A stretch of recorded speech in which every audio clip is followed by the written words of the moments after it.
We're back. You're watching CNN. I'm Brooke Baldwin. We've come to expect intense partisanship at Trump rallies, but last night in Louisiana, that partisanship took a nasty personal turn. And the person spouting the insults was not the president. It was Louisiana Senator John Kennedy. And you know what our Democratic friends have done for him? Speaker Nancy Pelosi is trying to impeach him.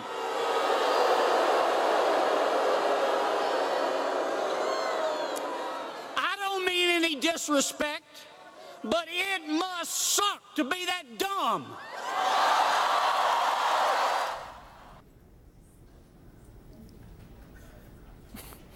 It's not just what he said. Listen to the cheers. So that young boy in between the two of them, standing behind them. I think we all know we're really living in partisan times, but this is a sitting U.S. senator disrespecting the Speaker of the House, the person who is third in line to the presidency, and the most powerful woman in our government.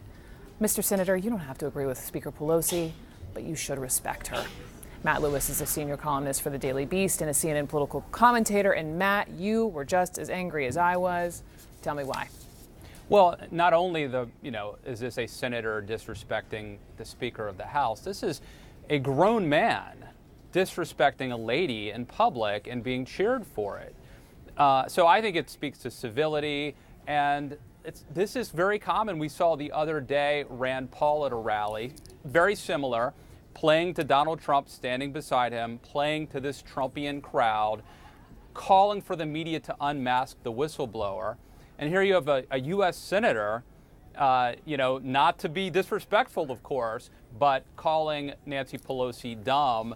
And he was really it was a caricature of a demagogic populist politician. It was like Huey Long. It's the whole reason that I never, as someone who's a conservative center-right journalist, sort of being a caricature of a Huey Long populist is not exactly what I signed up for in political parties.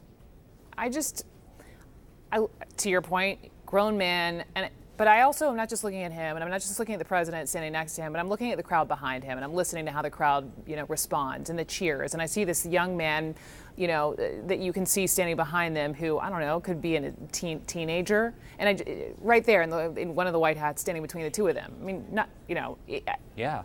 I'm almost it's like behavior and language raising a generation of bullies, giving the signal that it's okay to talk like this. Yeah. To a woman or a man.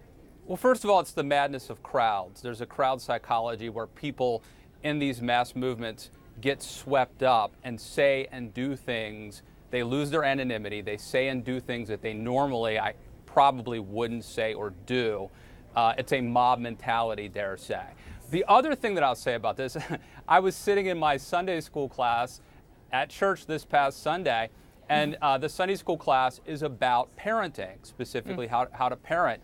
Yeah. And all the advice that we were hearing about, making sure that our children are prepared for the real world and that they know that there are consequences to the things that they do. Donald Trump breaks everything that we would teach our children of how to behave, never mind as devout, religious, Christian, whatever your religion is, people, just as decent human beings. Donald Trump goes against almost every single thing, and I think this is a microcosm of that. Well, good on you, Matt Lewis, for spending your Sunday doing that. Good Sunday for you. Mornings. Sunday Football morning. Sunday. I got you. How about Lindsey Graham? Lindsey Graham's now reaching into the archives, trotting out this familiar defense of allegations against President Trump. Let me play this clip. This is what he's now saying about quid pro quo. What I can tell you about the Trump policy toward the Ukraine, it was incoherent. It depends on who you talk to. They seem to be incapable of forming a quid pro quo. So, no, I find the whole process to be a sham, and I'm not going to legitimize it. I mean, every day, Matt, there seems to be a new Lindsey Graham explanation. Jim Jordan, the Trump Republican friend in the House, is now calling for the whistleblower to testify in a public hearing. Democrats so far reject the outing of an anonymous figure. If you were counseling the Republicans, what would you tell them about this battle? Well, look, and going back to John Kennedy earlier, this is if you look at any of these Republicans, I don't know, they don't seem like normal people. I think that there's a reason why they're losing the suburbs, which I think is going to be a long-term Some big of them problem. are. Look at Mitt Romney. Yeah, that's true. Some of them are. Some of them are. So what is it Donald Trump saying? And I assume some of them are good people. But the case of Lindsey Graham is especially egregious. This is someone who knows better. He's not just a partisan hack, right? At least he didn't used to be. This is someone who was John McCain's best friend. This is someone who was the House impeachment manager during Bill Clinton, who has completely flip-flopped. And now he is at the point where he has literally said, I think because the cognitive dissonance is so great, he has said he just simply can't or won't read the transcripts.